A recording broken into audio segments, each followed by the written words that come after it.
In today's video message, we are going to be discussing part 2 of change. I got a question from a viewer and they asked me to make a video, so that's what I'm going to do. So this is change, how to change yourself, part 2.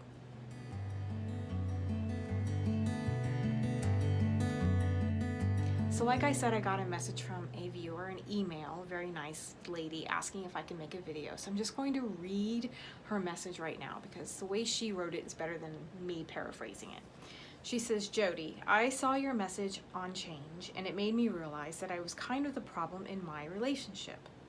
I know now that I need to do something to change, but I don't know how. I want to stop being so mad at my boyfriend all the time. He's a good guy and I want us to find our way again. I feel like I'm constantly trying to change him and there's nothing about him that's wrong. So I feel like the problem must be me. I am the one who's doing too much, trying to make him change and not realizing that I need to change. Can you do a video on steps that will help me figure out how to change? Yes, and thank you so much for your beautiful message. This is your video and I will definitely tag it to you. And I want you to know how much I appreciate you.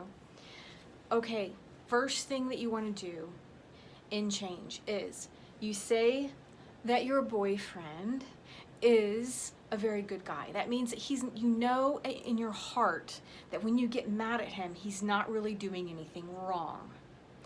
Why are you constantly triggered?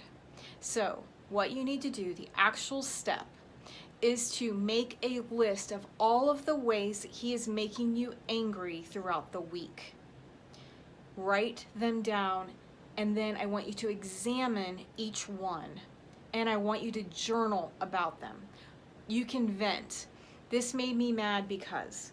This upset me because he said he was going to do this and he did something else. Look at each thing. What was based on a failed expectation that the two of you have agreed upon? And what are you getting angry about that is an expectation that you have placed upon him that he himself was unaware of? So where do we get these kinds of expectations? Well, we get these expectations from past events. And I will always tell you that your expectations really are based on the way that someone's always been treating you. And when that changes, you still have the expectation of someone treating you a certain way. I'm not sure that that's a bad thing, but a lot of times, and let me use a better example for that. Okay, let's say that you are in a relationship and your boyfriend every single night always says goodnight to you. He's been doing this for 5 months. You always say goodnight, and then suddenly he stops doing it.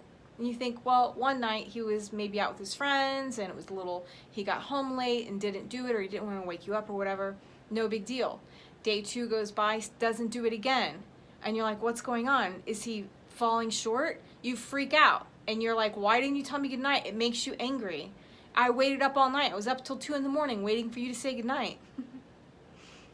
It was something that he was doing and then he stopped doing it.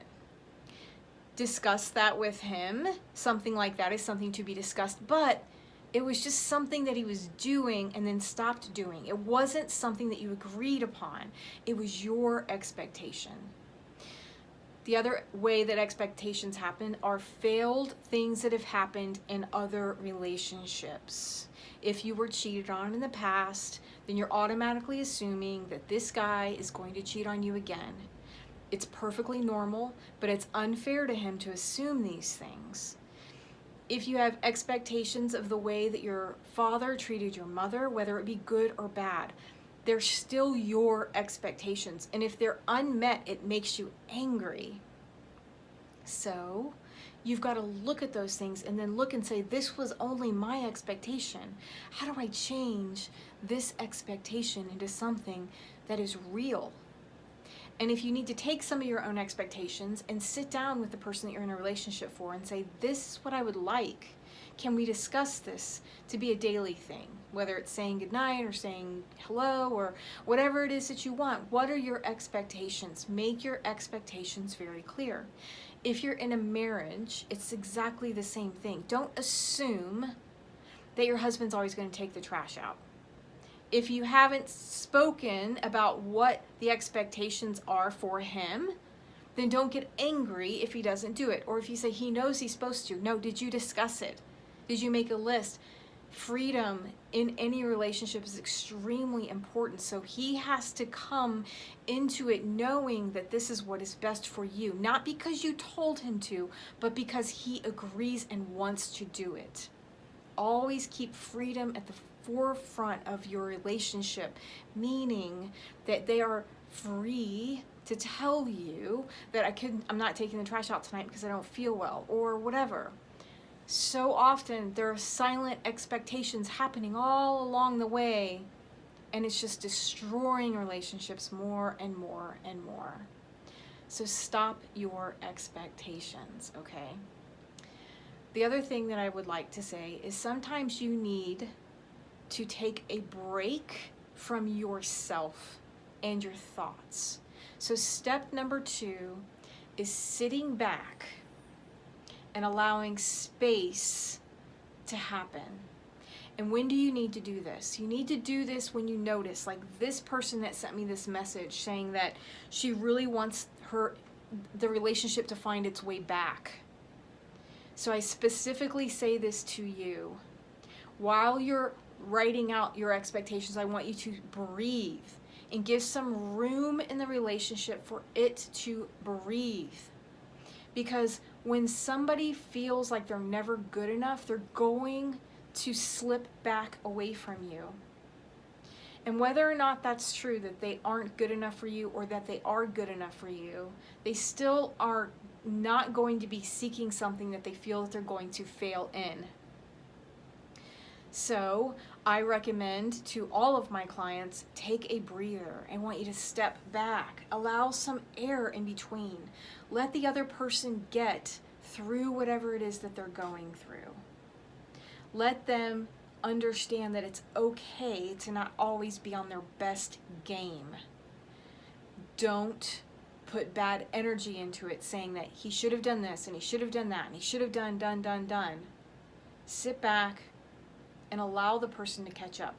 When you do that, when you can sit back into yourself and just know that the relationship itself is solid, and you can sit in that energy of knowing and feeling and understanding that it's all really good, and you can allow whatever the other person's going through to get through it, and just be in your like feminine energy of understanding yourself, of knowing that whatever is going on is okay, then the other person will come to you.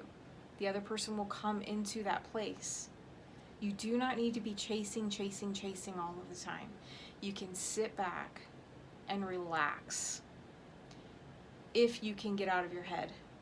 If you can't get out of your head, that will never happen. If you can't say, well, I don't know why they aren't contacting me. I don't know what's going on. Blah, blah, blah, all the things that we happen. Get out of your head and just sit back and relax and know. And the third thing that I have for you on this particular scenario is self-care. These are all of the things that I teach over and over and over again. Self-care is paramount to you having a healthy relationship. You must put your self-care first. You must taking care of your body an important thing. Taking care of your spiritual health is an important thing. Taking care of your rest, your sleep, all of that is your responsibility. If you have the type of relationship where you ask the other person to help you with that, that's great. Because maybe your whole life you've only given, and you don't know what it's like to give to yourself. But you must be in a place of being able to take care of yourself so that you can receive love and attention properly from other people. Because if you are receiving love and attention from other people from a place where you're empty, it's not true. Meaning that the love that you're getting is a need and not one that's fortifying you. It's like when you're really, really hungry and you eat, yes, it fills you up and it nourishes you, But if you stay in a constant state where you don't allow yourself to get too hungry or too thirsty or too anything, then you're really able to keep yourself in the fullest form possible. This is exactly the same. If you are starving and you overeat, you're going to waste most of that food. If you are emotionally starving and someone feeds you, you're going to waste most of what they're feeding you. So you want to be in a place where you are filled up enough that you are able to receive the things that they want to give you. And the very first step in becoming a person that can receive is taking good self-care of yourself, putting yourself first, saying no to things you don't want to do respectfully, being loving and kind to yourself, taking baths, whatever it is, getting outside, earthing, getting your feet into the ground. Going on hikes is something that totally works for me. And every single thing that you do, try to remember to put your self-care first. When you come from a place of fullness, you are able to help everyone in your life and be more vibrant, have more energy, be more willing to help, because you're coming from a place of fulfillment instead of a place of lack. Now, I hope you guys did notice that there was a bit of a costume change here.